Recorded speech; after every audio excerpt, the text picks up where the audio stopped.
This is the 8-9 Combo. This is the 8-9 Combo. I'm Brett McKay. This is Harry Jones. Hello, mate. How you doing? How's it, Brett? I just learned from my former tennis partner, who has turned now into a professional wrestler, that she says that villains have a longer career in professional wrestling than the good guys. And so she switched. She was, for a time, wearing a country club sort of sweater vest thing, and now she's turned into a heavily tattooed villainess.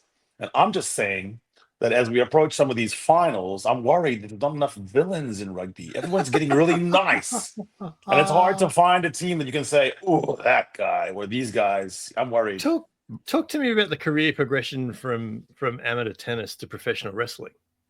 Her mother is a witch, like a certified professional witch. Okay. So say no more. That explains everything. Okay. It's a hell of a tennis player too. Oh, I'm sure. Let's get straight into it, mate. Here's cheers. And what are we giving cheers to around the rugby world? I'm starting with Doppelgangers. Imagine my confusion in the early hours of my Sunday morning, stretched out on my couch, watching Bath and Leicester. We're messaging each other. You're convalescing yourself. And then suddenly you became the Bath hooker. And you copped a yellow card later in the game for a high tackle. And you asked me if you copped a card. And so have you and Bath hooker Tom Dunn ever been seen in the same room together? To be fair, he does play a brand of rugby with which I am quite familiar. The only thing right now is I have recently gone to the barber, so maybe it's not quite as bushy as normal. But good catch. I think that's solid. Yeah. I've looked a little bit further into Tom Dunn's backstory, and when you see the words cult hero prefixed to someone's name, you know that they're a favourite among fans. So that was awfully confusing in the early hours of Sunday morning. 2-in-1 team. Alfie Barbieri has got to be also a cult hero of something. My God. True. My cheer is from our friend Opta Johnny in Stats. I love to look at the bottom, so you can flip it around with a simple click. And so if you want to look at who's the most evasive runners, you can also look at who's the least evasive runners. Yes. And I think being evasive is a bad thing. So there's a pejorative nature of being evasive, giving an evasive answer. Objection, evasive answer. So I wanted to celebrate and cheer the least evasive. And there are some players who have 0% evasion. We have to dig into the stats to make sure how many times they've carried the ball. And I'm gonna exclude my friend Frans Malherbe, who's an actual friend, and because he plays prop, I don't think anyone's expecting him to evade anyone. Ruan Nortia, sure, 34 times, no evasion. Nick Dolly, that's dangerous territory. You know Nick Dolly, and he has 34 carries without any evasion. Antonio Chalfoun, who looks like a guy who could never evade anything, 42 carries. But I'm giving it to our friend, not really my friend, Jake Gordon. You do not expect a scrum off to come off. Okay, 15 carries only. He's been injured, but he has never evaded anyone so far in this season. He's been running into contact. But Jake Gordon's he's made line breaks, I'm sure. It doesn't measure that. It measures that in your tackle zone. Did you actually evade, or did you just have the break? And he has not evaded a tackle yet. Jake Gordon evades something. Right. Or actually, I quite like it that you're running into things as a scrum off. So he's made line breaks, but he's not beaten defenders. Exactly. That's incredible. He has not broken a tackle or caused someone to miss him. That's fantastic. I love that. I genuinely love that. That's great. Lee Calvert from the wonderful Blood and Mud podcast joins us for another great rugby chat in just a moment. But first, mate, again, please tell the nice people why we would love them to help us get to 8,000 YouTube subscribers. Well, so we don't know what it looks like when I max out my self-esteem, but I think I'm submitting to the world out there that it's a laboratory experiment. It's never happened yet. It might be worth it. It's like a sick, macabre experiment. What if I love myself even more than I do? Let's see. Give us a whirl. I can't imagine you maxing out on self-esteem. I really can't. But if you are watching us on YouTube, just hit the red subscribe button down there in the bottom corner. And if you're listening to us on Spotify, on Apple Pods, or any of the podcast platforms, then hit follow, hit subscribe, hit like, whatever it happens to be, and make sure you don't miss a minute. This is Ian Harry. This is over to you. You've excitedly asked me yet again if you can do the intro, and I know now not to deny this, so fire away. Our guest this week is the beating, driving, throbbing force behind of podcasts, which was my first ever pod. Some people call him the space cowboy. Some call him the gangster of love because he spells with the pompousness of blood and mud. He's a picker, he's a grinner, he's a lover, and I hear he's a sinner. He's Lee Calvert, co-host of the DYI foul-mouthed art house, non-derivative, musical and digressionary Blood and Mud. Lee. Wow. That's outstanding. Thank you very much indeed for that welcome, the likes of which I've never had and will probably never have again. So that's something I'm glad it's being recorded because I can play it back to my wife tomorrow. So she can remember maybe why she took this deal on 25 years ago. But thank you very much for that lovely welcome. And more of all, thank you for the invite. Thank you for having me on. And hopefully I can help you out a bit. Yeah, you're very welcome. We'll chop that up and you can have that as your ringtone. Can you make it polyphonic like it's 2001 again? Awesome. Yeah, absolutely. 16-bit audio. We can definitely do that. But seriously, Lee, you were the pod I first listened to because I didn't think it was really a rugby pod for a while. I could see why you think that. Yeah. There's this mumbling guy. It's not you, the other guy. Josh is kind of a mumbler, and which I like. I'm a pro mumbler. And he would just mumble about things that perturbed him. You know, he seemed highly perturbed about everything. And then you had just sometimes warbling into song. You had these weird little gimmicks and pranks that you would do with people. And I just felt like, and by the way, there was a rugby match this weekend. And I thought that was quite genius that you had the confidence to just talk about, Josh's DIY project's gone wrong and then dive into the rock efficacy of Wales. It's an approach. It's a less than moderately successful one, but it is an approach. To be honest, for a while, we were the only podcast with the Egg Chasers guys who were still going and doing brilliantly well. And even then, we still didn't have a huge number of listeners. So we thought, well, actually, we might as well, whoever's listening likes what we do. So we might as well just go bigger on that. And here we are fantastic. About a decade later or so and still going and still got a bit of a small but loyal fan base that we still enjoy. So it's great. And thank you, Harry, for listening. I'm reminded of here in Australia. There's podcasts about rugby league teams popping up everywhere, but for one team in particular, there's been this one podcast that's been around. It's got a bit of a cult following, but from day one, they modeled themselves as the third best podcast for this particular team, and that was the benchmark that they set for themselves. The problem being that they are by a long way now the best, but they've still held on to this third best tag, which is great. It's all about the Champions Cup final this weekend. Lee, Northampton v Cardiff Northampton v Bordeaux in Cardiff. That'll be a turn up. Yeah.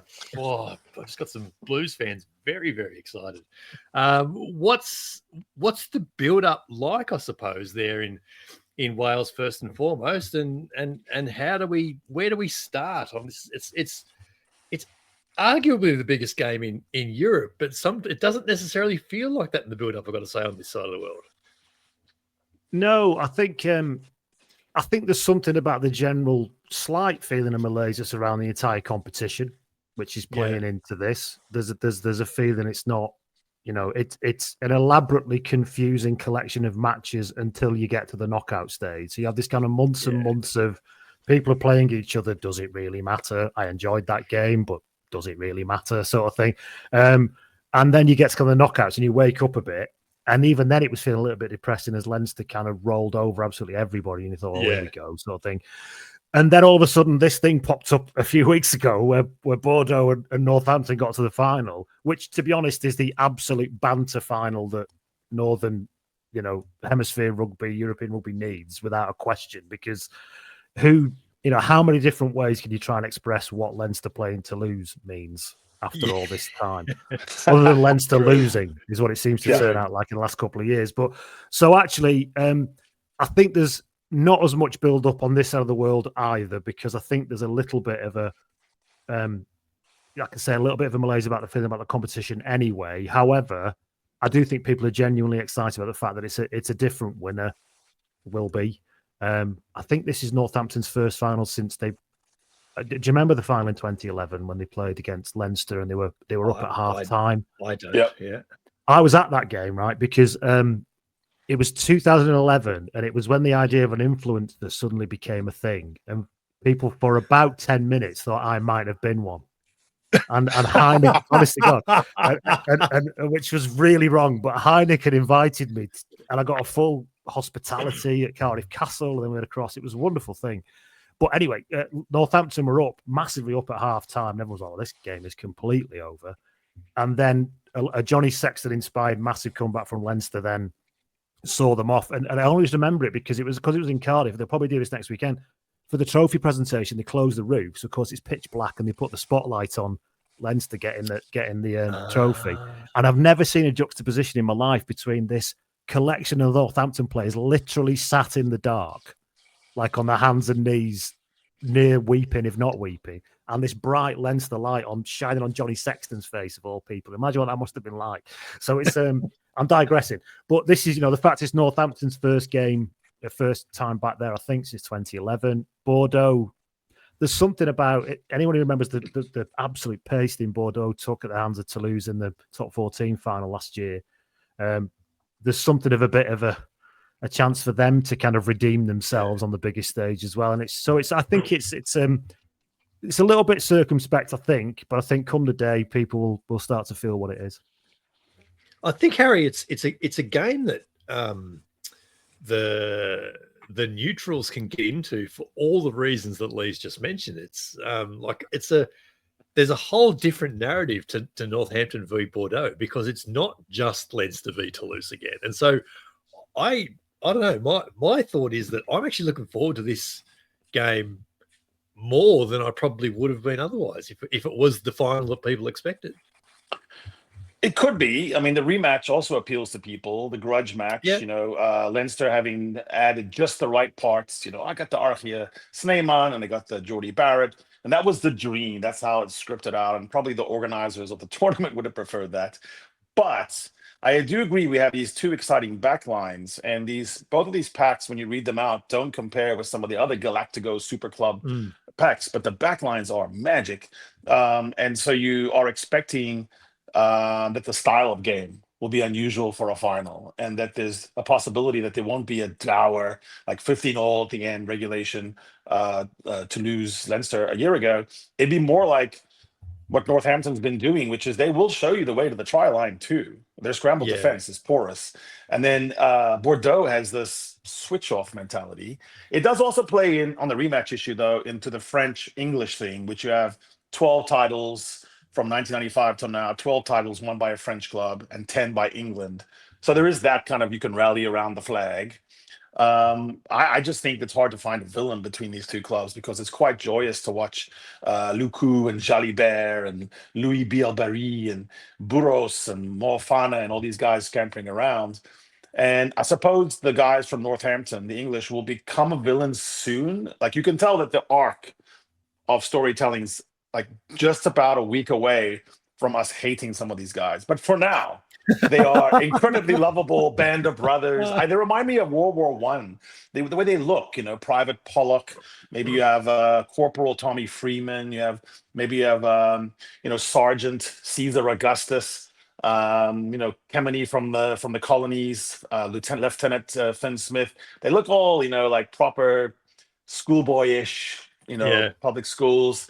And Lee, I don't know what you think about it, but is there a villain in this game? Do we have potential for villainry yet? Absolutely, I would say that Henry Pollock is a very highly established apprentice villain. Yes. I'm going to put it that way. He's still very young. He's villain adjacent, definitely. He wants it. He wants it bad. He's got some magnificent, terrible person energy. In a rugby context, I don't know him personally. Do you know what I mean? The way he celebrates tries, the way he kind of puts the ball down one-handed and kind of flicks the ball.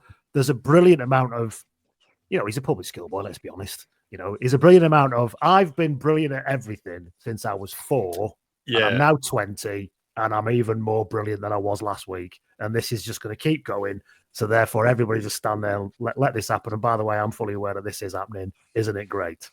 Yeah. And I think it is. I don't like. I think he's great for the game, but I understand why people go, that guy, Ellis Genge, who's obviously famously from not a big council estate in Bristol, famously said a couple of weeks ago after being in England camp, said, everything about that guy I should hate, and so I find myself liking him.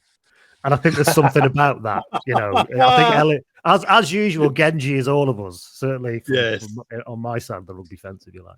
Yeah, he looks like someone who's going to run for office, post career and win easily as well. And just keep saying, why is it all coming so difficultly for the rest of you? Yes. It should come easily. Yes. He's the rugby equivalent of Duran Duran, who basically were put together, had one gig, and then signed a recording deal, and then were massive in about 6 months. Nothing came difficult to Duran Duran. He looks like he could have been in Duran Duran as well, so it's perfect. He could. Oof, I like this. We need to invent a celebration for his scores that ties into that. Hungry like a wolf or something. We're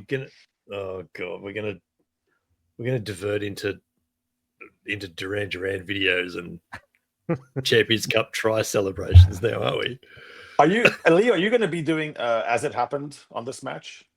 I am not, because I freelance with the Guardian, and so at least every 12 months you have to take a month off.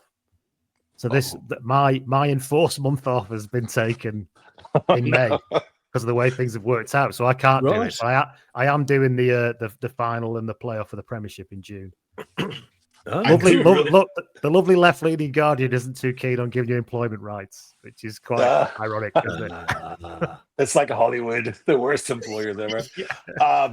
No, I love your As It Happens, and I always wonder about this, how someone watches the game. I mean, because you're doing that. You're literally doing posts inside the Guardian that people can look at because they're posted to the North Pole somewhere or something, and not getting a good feed.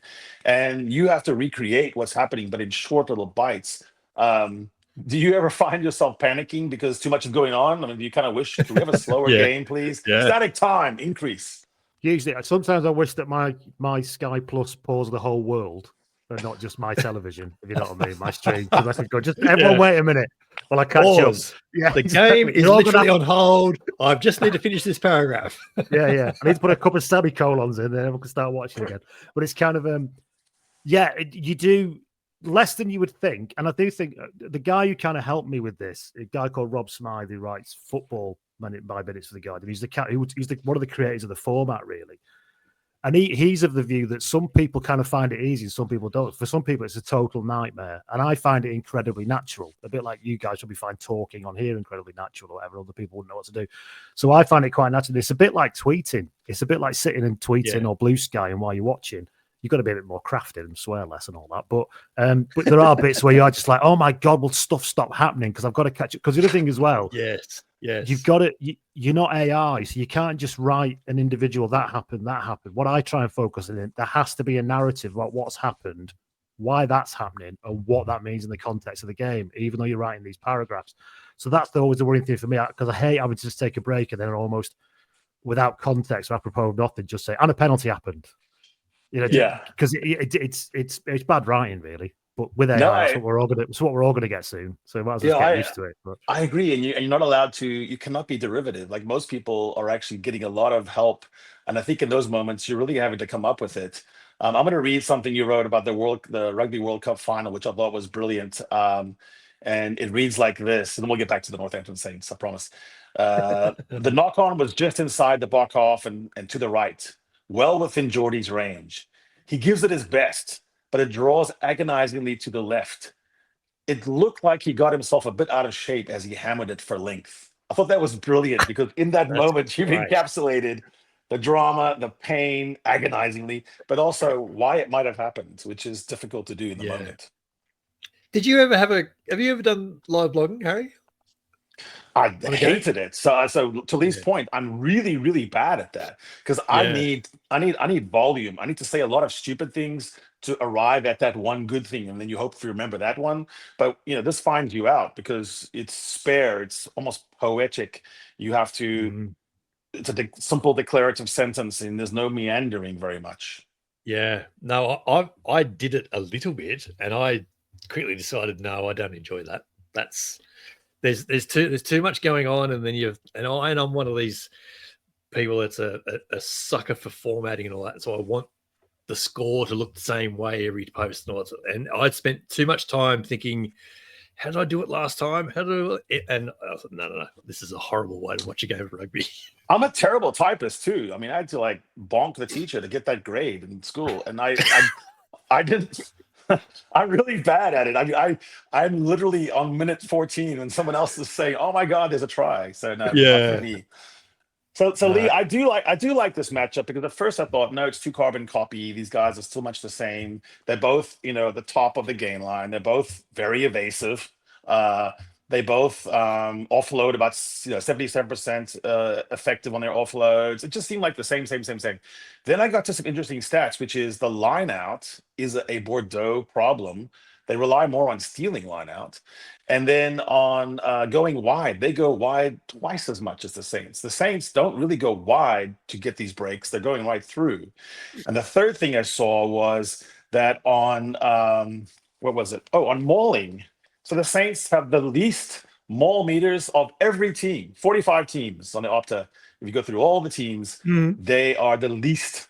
They gain 4 meters per match on the maul, whereas Bordeaux, which does score from its own half, just like the Saints, they do have a proper maul. So I do think there's some shape shifting here that could actually play out. And one thing that did stand out to me is that Bordeaux is fantastic on scramble defense. You get a line break, you get into their 22, you don't come away with much. Whereas against the Saints, if you get into the 22, you typically teams are scoring. So how do you think this will play out, and where do you think there will be some weakness that could play out for the Saints or the Bordeaux? I think it's not going to be a set piece game. Somebody's got to give up on that. And the weird thing for Northampton is really, it was wonderful that they got here, but I still can't quite understand how in some ways. Do you know what I mean? And I do. Yeah. I mean, the week after that game, to be fair, they got battered by Exeter, who are a truly terrible team this year. But I mean, to be fair, Northampton picked a selection that looked to be about as enamoured with the league as any Welsh fan is with the Irk, effectively, really. But it's kind of so that's how much they cared. But it's kind of, there's something about. I mean, to your point, Harry, I'd go wide a lot if who was out wide was BLBRA or Damien Penno. Damien Penno, yeah, exactly. I would do that. I think the thing,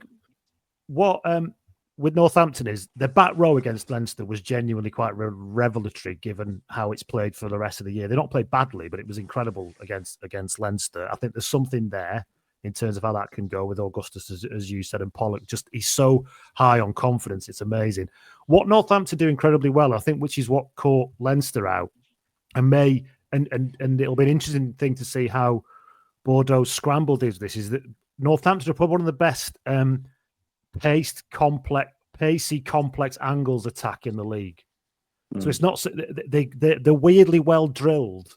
Yeah, at pace. They remind me a little bit of a really good rugby league attack. If you follow me in terms of the way it's done. I mean, I know a lot of attacks do that now, but they're particularly exceptionally good at it. And when they get through you, they're very, very good at then doing something with it. So how that matches up against that very good scramble, as you point out, Harry, with Bordeaux, is going to be interesting to see. And I think there's something between, and I think there's going to be a really key battle between Mitchell and Luku, which is an obvious point to make with them both being scrum halves. But I think I do think Luku, I mean, it's a terrible thing, but anyone remembers him rage crying in that final versus Toulouse, he was so frustrated. Whereas Mitchell really is an unbelievably cool operator.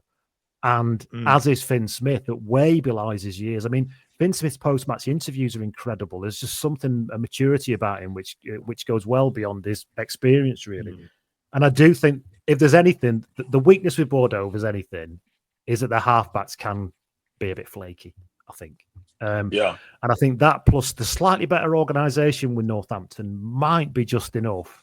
But then again, they might just give it to Bielba. He'll just chip over the top and run after it all game and score about 5 tries. So, And that's what this is exactly what I think is really cool about this matchup, because there are a dozen reasons why Northampton could win this, but Bordeaux might for this completely unrelated reason. Like it might be nonsense.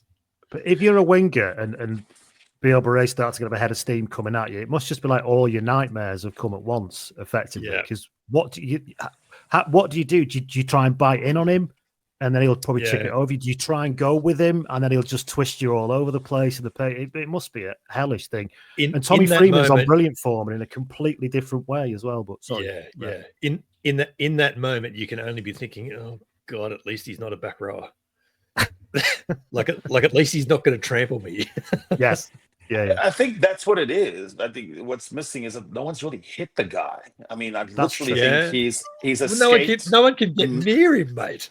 No, there's other people that are slippery too, but people are in awe of him. I think Kemeny needs to just clean him out. I mean, just even if he hasn't done the ball, just take him out. Just hit him and see what he's made of. Because I literally, now that I think about it, have never seen Louis Bielba retouched on a rugby pitch. He's always running into space. I don't even know how he does that. To be fair, though, the Saints do the same thing. And Freeman he's forgotten how not to score. I looked at some of the ways, the origin of scoring, and the Saints are remarkable on not requiring set piece or phase play. They score off kick returns. 18% of their tries are from kick returns. That always tells me it's a well-organized team, because kick returns are like another sort of phase play, but different. And then from turnovers, they are just voracious. Give the Saints a turnover, and like you said, they're flooding the zone. They can all run. Kemeny, your guy from Australia, he's a load to bring down. And so maybe you run into BLBRE. So if you're Kemeny, just say, don't look for the try line, look for Louis, and just run into him. Just soften him up. They need to put him on the ground. Like, just even when he carries, even if there's no space and he carries in the they just need to make sure he gets put on the ground. Drag him into a ruck. Yeah. Introduce him. Yeah. It could be interesting. It's just I look at and I watched Northampton last weekend even, and aside from how forward the final pass or passes were for the match-winning try, they're just a team that believes, I suppose, is the pithy way of putting it. There doesn't seem to be a scenario they don't think they can get out of and win, and it's almost a shame, Lee, that they aren't going to be there at the pointy end of the Premiership, because they've hit an incredible vein of form. And even if they just had 10 or 12 more competition points and they could scrape into fourth, the finals for the Premiership could be anything. Yeah, and I think it's a genuinely baffling. I mean, the Premiership's been a strange league this year. It's just been a very, very strange league. It was last year as well. We put that down to a kind of a post-World Cup hangover, but it seems to just not gone away. This is just the kind of state of being now. But I think Northampton is probably as confusing an outcome this year as kind of Benetton have been in the Yerk. Benetton have done so badly in the Yerk. Those two are the ones that jump out at me going, what the hell has happened here? Because nothing about this squad or the way you normally play suggests this should be happening. And, you probably head into, you've got a situation in the Premiership where Gloucester might make the top four and Northampton don't. And it's been a really doesn't strange feel season. Right, does it? Yeah. And the other thing is they've got a walloping in them. Northampton, they sometimes end up taking a walloping. That's happened a couple of times this season. And given who they're playing against, that's the thing in terms of your Bordeaux get up quickly. It's going to be a strange one. But yeah, it's a bit like, so it's almost turned into the FA Cup versus the league in a sense, because Sale, Leicester Tigers, Bath, they all play very power games, set piece games, big pack, small, tiny little tip passes. They don't go wide very much, and they're predominating in the league. And then you have this Saints just skipping in around it. Gloucester's also playing wide ball, and they're like making a run at the end, just at the right time, making a run.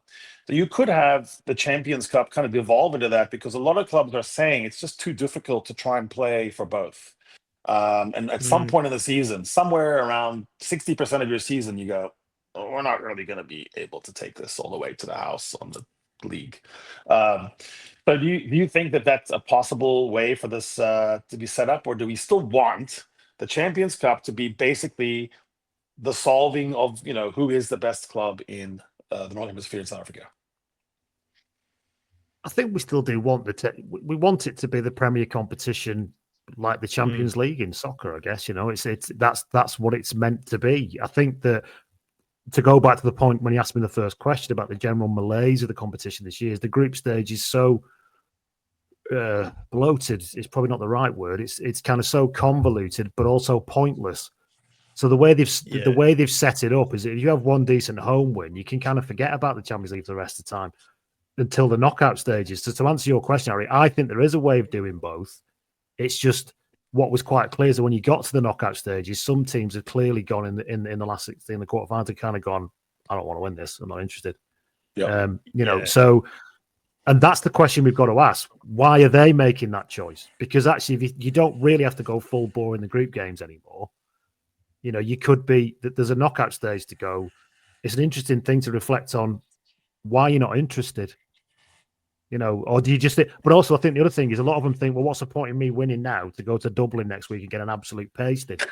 Honestly, I think that's what people were feeling. Yeah. But then again, Northampton went, well, we don't believe in that shit, so we're just going to go and give it an absolute lash and see what happens. And we saw what happened. It might be one of the most. Yeah. It probably wasn't helped by Leinster winning a round of 16, then a quarterfinal by 50 and 60 nil. Oh, I know, yeah. But it might end up being one of the most consequential upsets then, because I've heard people talking now referring to the Saints' victory in completely unrelated terms of like, well, yeah, that's true. Budget. Yeah, you have much more than me. Yes, you have this and that, the depth. But on your day, you can do the Saints. You can Northampton somebody. But the more you look into the backstory, it wasn't quite as Cinderella as that. I mean, Northampton's been building something, Lee, for a while, both on the academy level. They have specific ways of training. Their coach is not a diva. It's a very kind of fundamental building that you think that they might be there or thereabouts for a while. I think it all depends on whether they can hold that squad together. That's the thing. They've had a lot of stuff that's come through. They've been beneficiaries of Worcester folding. Finn Smith was at Worcester, don't forget. So there's been a bit of luck as well. I do agree, by the way, that I think they've got weirdly a gloriously sensible group of characters who are coaching them into this slightly madcap way of playing. I mean, Phil Dowson, the coach, if you remember him playing, was I think you mentioned Tom Dunn in your interview, didn't you? Tom, we have a thing on our pod, people we identify players who we call You're So Club. And it's not to do them down. They're just a perfect representation of a club player. Really solid. Yeah. Tom Dunn's absolutely a You're So Club player. And ironically, you are more You're So Club if you have about 5 international caps in inconsequential games. And that was a bit of what Phil Dowson was like. But he was a completely workaday back row player. Sam Vesti, who played for Leicester, who's their backs coach, he was again nice 12, nice outside half, but not anything completely exciting. But what I like about it is, I think they've almost said, just be confident, lads. We're drilled well. Your point, Harry. We have a way of training. You know what you do. Be confident. A bit like Ireland when they were at the best, really. In transition, they ran like it was a set piece. They ran transition like a first phase run, and I think exactly. And that's what Northampton managed to do, but it's really precarious, as Ireland are finding now. You can lose it. It's just on the tip of your fingers all the time, and then you can easily drop it. And I think that's the worry with Northampton. But in terms of they should be there or thereabouts. They're one of the big ones. They've got a good stadium. They've got a good coaching set. They've got a decent academy. Can they hold on to the players now? The next one's coming through strong enough. We don't know, but it should be better than 8th as they're looking at this season with a game to go. Let's touch on the road to the final, if you like. And I think it's fascinating to look at we've got a graphic for our podcast listeners. We're looking at a graphic on the screen for the road to the final from the round of 16. And Bordeaux have come from the very top of the left-hand bracket. Northampton have come from the bottom of the right-hand bracket, if you like. So it's literally opposite corners of the draw to get where they did. You talked about Northampton's run in there, and so you go back to March, and they were beaten out of the Premiership Rugby Cup at the end of the Six Nations by the Ealing Trailfinders. They then got a pasting to Leicester in the Premiership, lost to Sale, and then suddenly they clicked into gear. They beat Claremont in the round of 16 in the Champions Cup. They thumped Cast in the quarterfinal.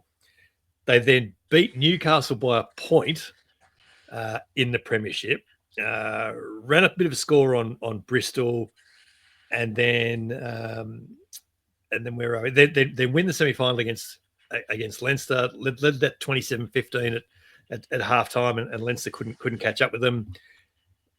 Lost to Exeter by 30, beat Saracens by 4, and here they are this weekend. So it's a very up and down existence for Northampton. Whereas you look at Bordeaux over the same sort of period, and if my screen and phone hurries up and gets there, and they've been top of the top 14 since January, February, Harry. So they've sort of been there and performing pretty much the whole way through. They've been in the top 3 of the Harry Index for 6 months. No, they've been true. They've been truly high quality and they've been blamed in the past for having slips and so forth, and they've corrected some of those. They've even though they still exit in a very weird way sometimes, they've corrected for some of those issues. It just it was all about, could they vanquish Toulouse, and then Toulouse is always going to mention that Antoine Dupont was out, so there's always going to be an asterisk around that. But that's the next year's fight. But it was truly brilliant to see this uniquely, beautifully clad Bordeaux, which is the merger, I think, of 2 clubs. They've got an interesting history of their own. It's really been cool to see them step up, and guys like Luku kind of state his case and say, maybe in a different era, you looked at me as the general of it all. So it's a super interesting backstory. But I think the funniest story, Lee, is that Northampton Saints, trying to say, why not us, and going to the Bambino, the curse of the Bambino, and the Boston Red Sox, and getting all their guys to wear cowboy hats and walking around and repeating these mantras, and then they just get pummeled 1 week into this messaging. they have all these messages up and big giant billboards around, and then they just get pummeled, and they have to believe in their thing. But even now they've got a sense of humor about it. I mean, the guys all talk about that and think it's funny to take the mickey out of the coaches. There is something, I know people don't like culture and all that stuff around rugby. They want it to be like cohesion markers and everything, but there is something about devil may care, we don't give a shit, we're going to take a red hot go and then see if it works. Yeah, I agree. And I think there's a difference between that and being organised and thinking that that's enough to win games. Because you get some cultures where it's just like, we turn up, the Hagawaras as an example, right? I'm pretty sure they just turned up with their boots on the day and said, just give it a lash, lads. We'll be out of business in 2 years anyway, don't matter. Do you know what I mean? And everybody loved them for it. And we've got a crazy mascot. It's all brilliant, and then they got to final.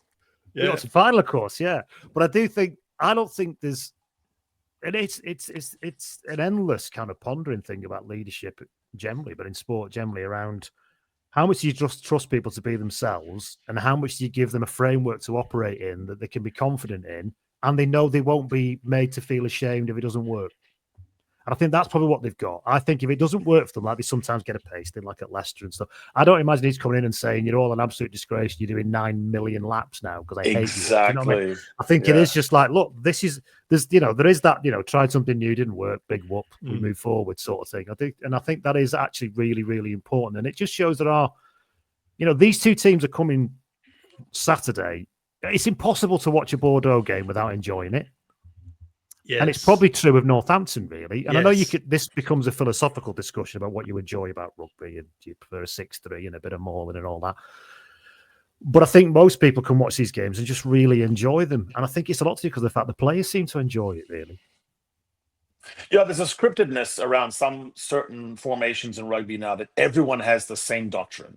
Like, you're in this quadrant of the field, you are definitely not going to try to play rugby from there. And both of these teams violate that rule. And Louis Biarri does it in sometimes where the coach is interviewed later and he literally takes, I mean, he just goes, oh, I'm fine with it. But there's no way that a coach would tell someone to throw a ball to their right across the goal line, almost hitting the poles, bouncing on a wet field to Pinot, and then that's how they exit. There's just no way. It's impossible. So there is some. It's a bold playbook that pulls that one out. I think it's more what you're saying, Lee. That not really, but then if you do it, it's the bowling out is not as bad. It's just like you took your shot. Good for you. Yeah. How do we maybe as a quick wrap up? How or why will Bordeaux win? To both of you. You got me to go first on that one. I think simply because they've been a consistently excellent team. It's top of the top 14 in the pack with probably more talent. If it's equitable talent, and I think Bordeaux probably got a little bit more talent. What Bordeaux do have is more experience. And they've been to a few finals. I know Northampton have been to a final, lost it, but and won one actually. But I just think I think Bordeaux win just through that little bit of quality.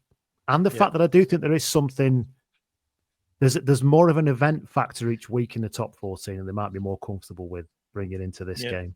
That's fair. Why do Bordeaux will win because Guido Petit will be magisterial at the lineouts and deny Northampton some of their platforms. And I think guys like Luku and Jalibert have seen too many things, done too many things, and can put Alex Mitchell into where he doesn't like, which is a tackler. I think that's where they need to target. Contrastingly, why did Northampton win, Harry? Northampton wins if they can miraculously finish all their breakaways, all their little seams and their entries, get on top, and then apply scoreboard pressure, because there's still a little bit of neuroticism in Bordeaux. And if they have to chase for 30, 40 minutes, I can rely on them to do something stupid. I think it's very important for the Saints not to be chasing. I think they have to get up and get up solidly by 50 minutes. Yeah, I think that's right. Why did Northampton win, Lee?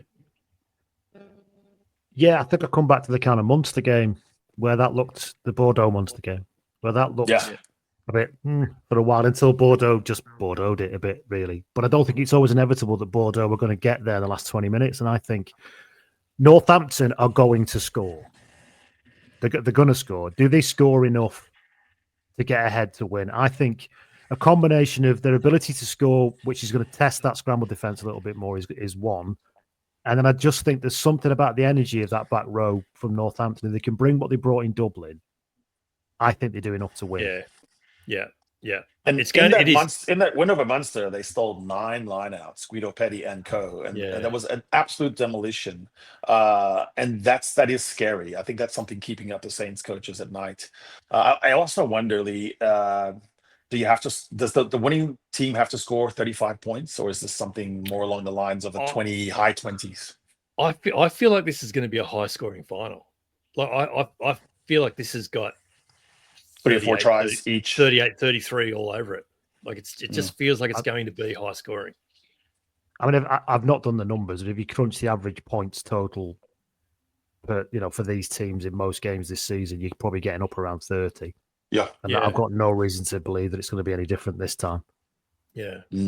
It's going to be fascinating. It's going to be an absolutely fascinating fight. Like, I can't wait for it. I do feel like Northampton will be most comfortable front running, whereas Bordeaux will feel like they can sort of come back from anywhere. But how it plays out is anyone's guess. It could be absolutely fascinating. Before we let you go, Lee, it's probably worth touching on the situation in Wales and the Welsh Union this week announcing that despite having this program of equitable funding to the 4 teams for the last however many years, now they've decided that that's no longer the case. They're going to go to an unequitable model. They own Cardiff, so that's easy. The Dragons quickly said, oh, yeah, that's a great idea. We'll sign up for that. And now Scarlets and Ospreys very much feel like they're being left on the outside, and it almost feels like we've got a Hunger Games type situation developing there. I mean, this entire discussion's come off a very long run-up, Yes, so it's not surprising that it is here. It's probably come off from a run-up that started in 1997, to be honest. I won't go back that far, believe me, but so there's something about that. I think the biggest problem a lot of people have got with the WRU with it is that there's such a lack of trust that everyone just thinks this is what they wanted. Or the WRU are presenting this as, oh, we've looked at the finances again and this just doesn't work. And they got the other clubs to agree to the Cardiff buyout because they were very clear they've got enough funding to do all of this. When actually what it becomes quite clear now is that they need to get these agreements done so they can refinance their debt and all that kind of stuff.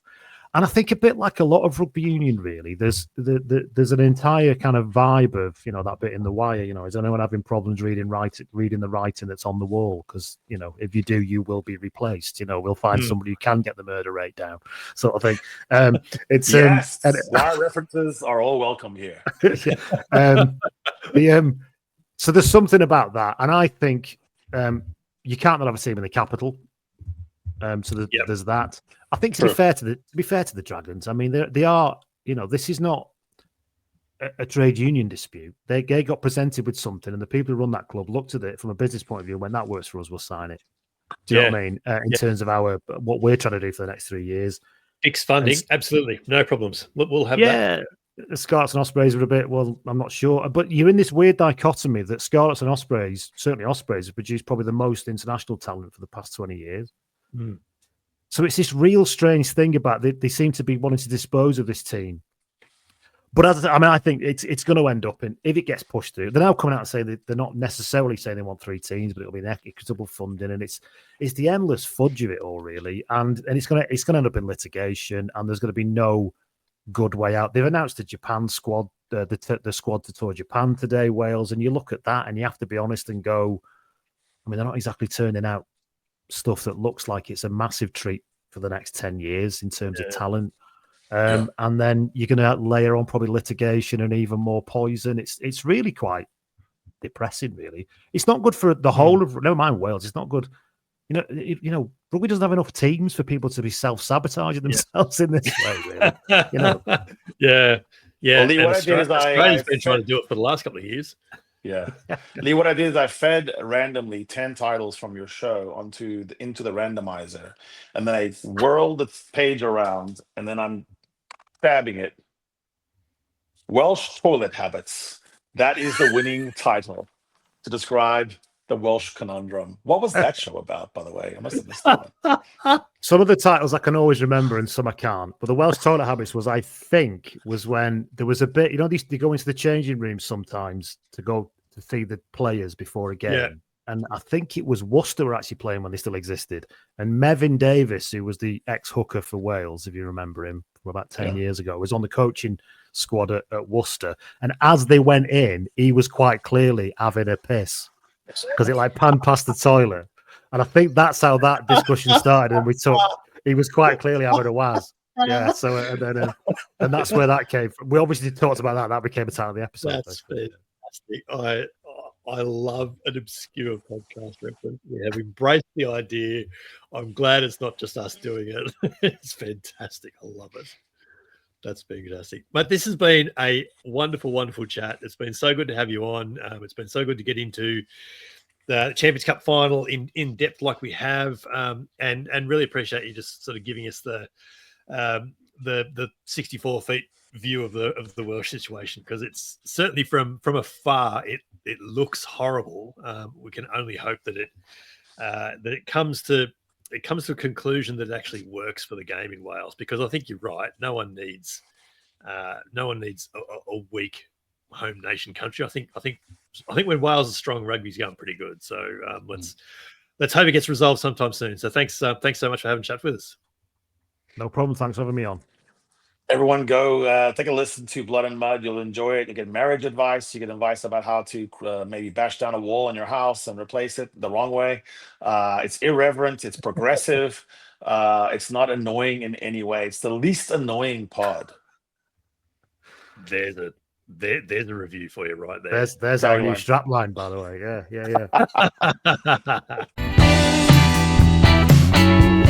This is the 8-9 combo with Brett McKay and Harry Jones. I mean, loved having Lee Calvert on the 8-9. Why haven't we had him on before? That was fantastic. Yeah, Lee's one of the great characters of rugby. Fertile mind. He's always on the go, ready to go. And if you can catch his, as it happens, as he does, probably Six Nations coming up, end of the year, and probably the Lions. He's literally, that's a different art form, and I don't think everyone does it very well. Yeah. He does it well. No, I'll be sure to be checking out. I've absolutely read them before, and I've never actually put two and two together. So I'll definitely go back onto that. We'll be back with the weekend post-mortem, looking back at all the big games, the big results every weekend, and obviously this weekend it's going to be all about the Champions Cup final as well. So that will be out late Sunday, early Monday, depending on where you are in the rugby world. So just to recap, as we move into games of the week, Champions Cup final in Cardiff on Saturday, Northampton v Bordeaux. It's going to be a fantastic game. I can't wait for it. Two fantastic playing strips as well, which is important these days. I can't wait for it. I haven't even worked out what time. God ungodly hour it's going to be for me, but I'm looking forward to it. I really am. You just swore unintentionally. I did. Yeah, God damn. I'm not even talking about the Houston Sabercats. That was great. It was. Let's sort of quickly flick through some games of the week. Obviously, there's no work. There's no Premiership this weekend, so this won't be as long. Super Rugby round 15 it is.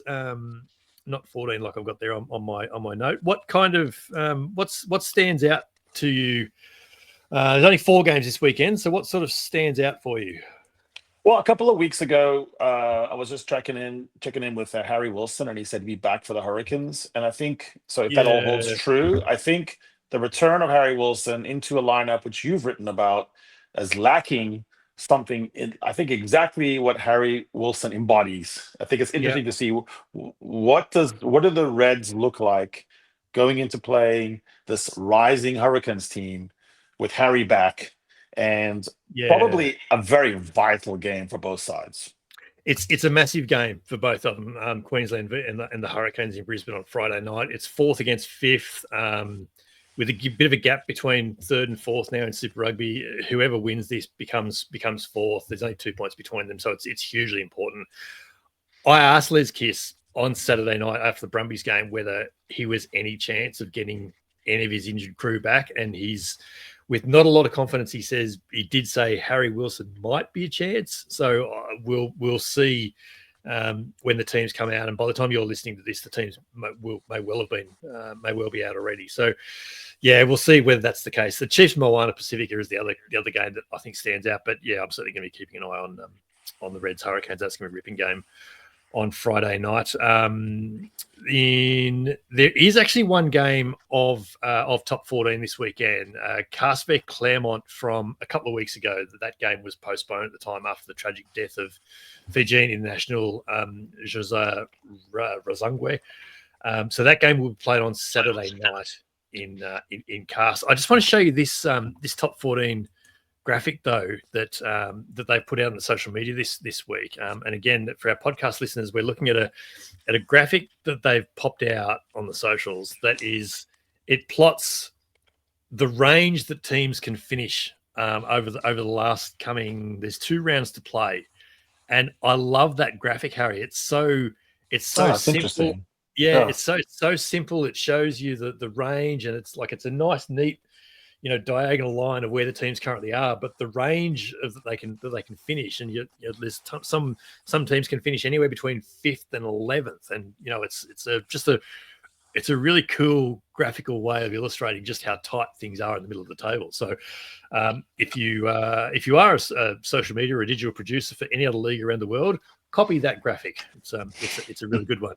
The League One semi-finals in Japan this weekend has Toshiba Brave Lupus against the Kobe Steelers, the Saitama Wild Knights playing the Kubota Spears. So Kubota and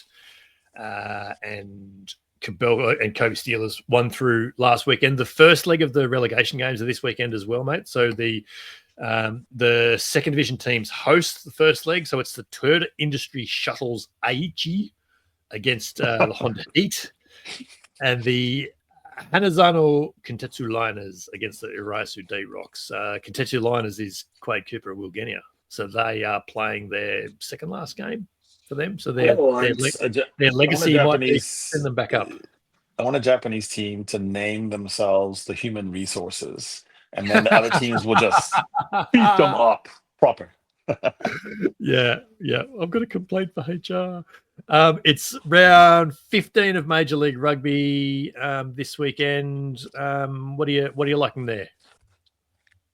Oh, yeah. So the couple of teams that have been tracking quite closely this season, and Utah is one of them. So who are they up against? They play NOLA Gold on Saturday. Oh, in New Orleans. That could be in New Orleans. Yeah.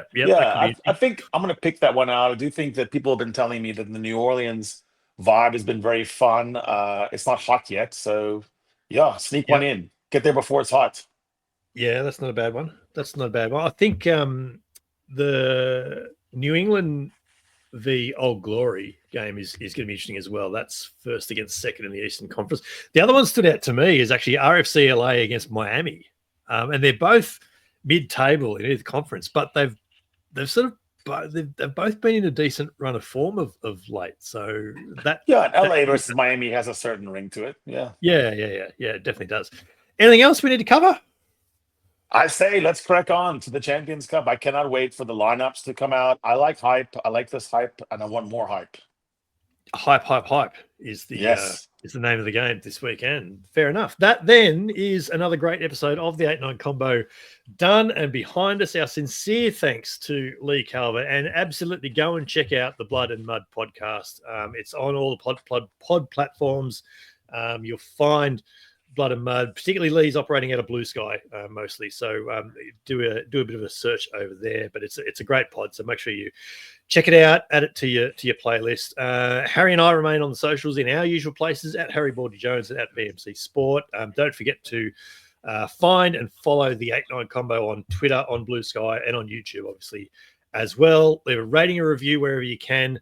Share us as far and wide as you can as well. This is the 8-9 Combo, the short side set piece combination you didn't realize you needed in a rugby podcast. Sean Maloney is standing in for the closer. I'm Brett McKay. He's Harry Jones, and we will be back in your ears in just a few days' time for a Champions Cup final edition of the weekend post-autumn.